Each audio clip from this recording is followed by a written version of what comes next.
날마다 말씀과 동행하는 동행 묵상입니다. 26년 4월 2일 새로운 달이고요. 목요일 요한복음 19장 17절에서 27절 제자입니까? 라는 제목입니다.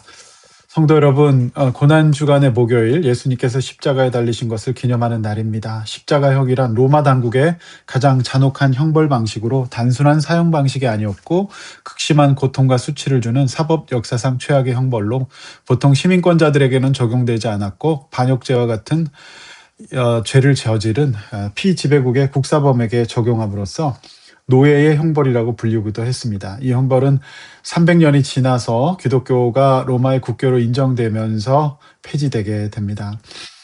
오늘 본문 보겠습니다. 17절에서 21절까지 먼저 나눠서 봅니다. 십자가에 달리신 예수님입니다. 17절 그들, 즉 로마 군병들은 예수님께서 십자가를 직접 지게 하고 골고다 언덕을 오르게 합니다. 이미 채찍질이라는 무자비한 폭력을 당하신 뒤였기 때문에 예수님은 과다출혈과 극심한 고통으로 앞이 보이지 않았을 겁니다. 따라서 이 과정에서 다른 복음서에는 구레네 사람 시몬의 조력이 소개되고 있지요. 18절 예수님이 십자가에 못 박이십니다. 그리고 좌우에 죄수 2명이 함께 매달리죠. 이들은 아마도 예수님을 대신해 풀려난 강도 바라바의 공동 정범이었을 가능성이 있습니다.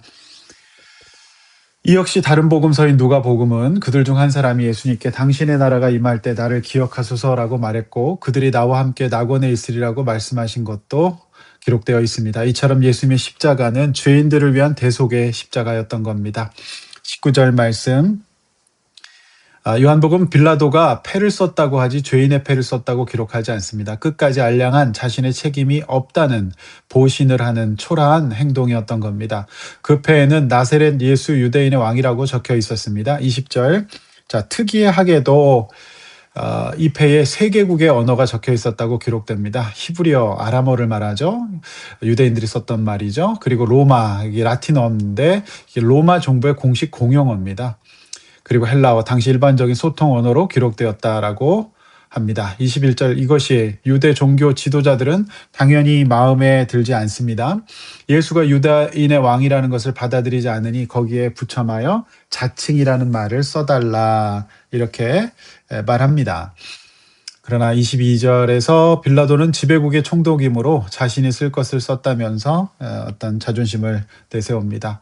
성도 여러분, 이를 통해서 우리가 알 수 있는 것은 저들 유대교 종교 지도자들과 로마 총독 빌라도의 의도대로 그들이 주도하고 마음대로 다 하고 있는 것 같지만 아니라는 말입니다.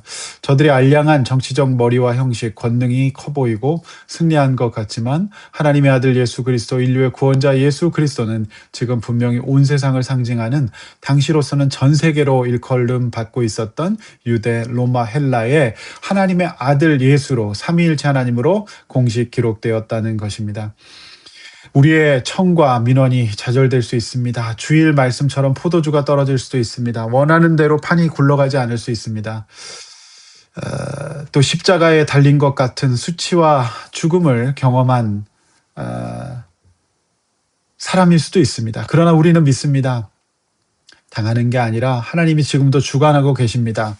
그리고 우리는 반드시 부활할 것입니다. 우리에게 영원한 죽음이란 없기 때문입니다.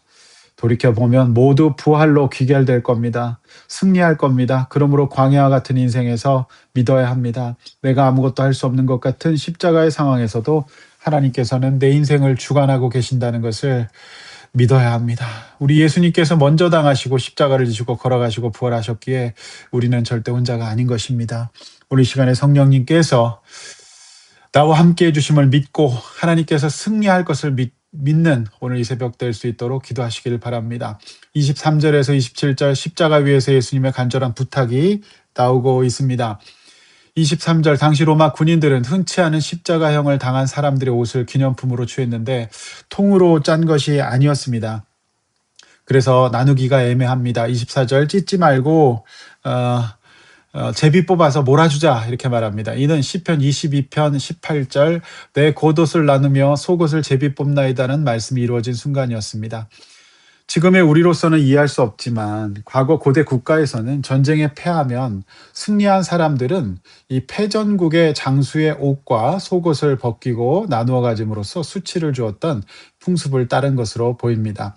그러므로 성도 여러분, 하나님의 자녀인 우리에게 우연은 없습니다. 돌이켜보면 모두 하나님의 섭리 가운데 그분의 선한 계획과 뜻이 이루어지는 과정이라고 우리는 오늘 성령님의 도우심을 입어서 믿어야 할 것입니다. 이때 예수님은 속옷까지 완전히 벌거 벗기움을 당함으로써 수치와 조롱의 극한, 고통의 극한을 경험하십니다. 너무 창피하고 수치스러울 때 우리 십자가를 묵상해 보십시다. 우리 주 예수 그리스도가 저와 여러분의 구원과 회복을 위해 이 일을 당하셨습니다. 그러므로 너무 수치스럽고 고통스러울 때 우리 주님의 십자가를 바라보십시다. 그러면 오늘날 내가 당하는 이 십자가는 아무것도 아닐 수 있다. 부활할 것이다. 이 담대함이 생길 것입니다. 마지막 25절에서 27절, 예수님의 십자가만큼 중요한 말씀으로 오늘 본문이 마무리됩니다. 25절, 예수님의 십자가 곁에는 당시 사람 취급을 받지 못했던 여성들만 있습니다. 그의 어머니와 이모, 이게 살로메로 알려져 있는데요. 이분이 이제 세베대의 두 아들 야고보의 요한의 어머니가 되는 것이죠. 그리고 글로바의 아내 마리아와 막달라 마리아가 나옵니다. 26절, 십자가에서 죽음을 앞두고 계신 예수님이 자기 어머니 마리아와 사랑하시는 제자들, 학자들은 이제 요한이라고 보는 게 정설인데요. 요한이 있었습니다. 예수님은 우리가 지난 주일에 다루었던 여자여, 귀나이라는 단어를 쓰시면서 육신의 어머니 마리아를 애처롭게 부르십니다. 27절, 그리고 그 제자 요한에게 이제는 내 어머니라고 하십니다. 그리고 그 제자 요한은 자기 집에 예수님의 어머니 마리아를 모시게 됩니다. 그래서 이 요한이 끝까지 예수님의 십자가 곁을 지켰고, 그리고 예수님의 어머니를 모시죠. 그리고 훗날 그는 예수님의 뒤를 쫓아서 복음 전하고 고난 당하다가 반모섬에 유배가고 우리가 잘 알고 있는 요한계시록을 쓰게 되는 것이죠. 성도 여러분, 이 본문이 의미하는 것이 무엇일까요? 예수님의 십자가 곁을 지킨 여인들 중에 특별히 막달라 마리아는 귀신 들렸던 사람입니다. 제정신이 아니었던 이상한 사람이었죠. 그러나 이제 이들이 인간적 육신적 관계인 혈연을 떠나서 예수님의 십자가로 말미암아 그분 앞에서 새로운 가족이 된다는 것, 즉 교회를 이룬다는 것을 드러내는 놀라운 말씀입니다.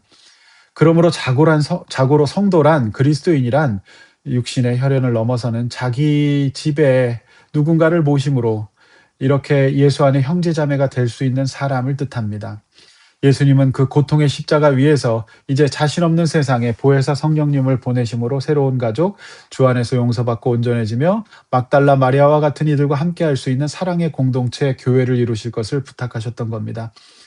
내가 지지 않아도 될지, 육신의 가족이 아님에도 불구하고 그들을 가족처럼 섬기고 모실 수 있는 사람, 그 사람이 바로 예수님의 십자가를 이해하고 믿는 그리스도인입니다. 나는 십자가를 안다고 하면서 믿는다고 하면서 여전히 육신의 가족만 있는 사람은 아닙니까? 고통을 통과하지 못하고 있지는 않습니까? 그 사람은 제자가 아닙니다. 더 엄밀하게 말하면 그리스도인이 아닌 겁니다.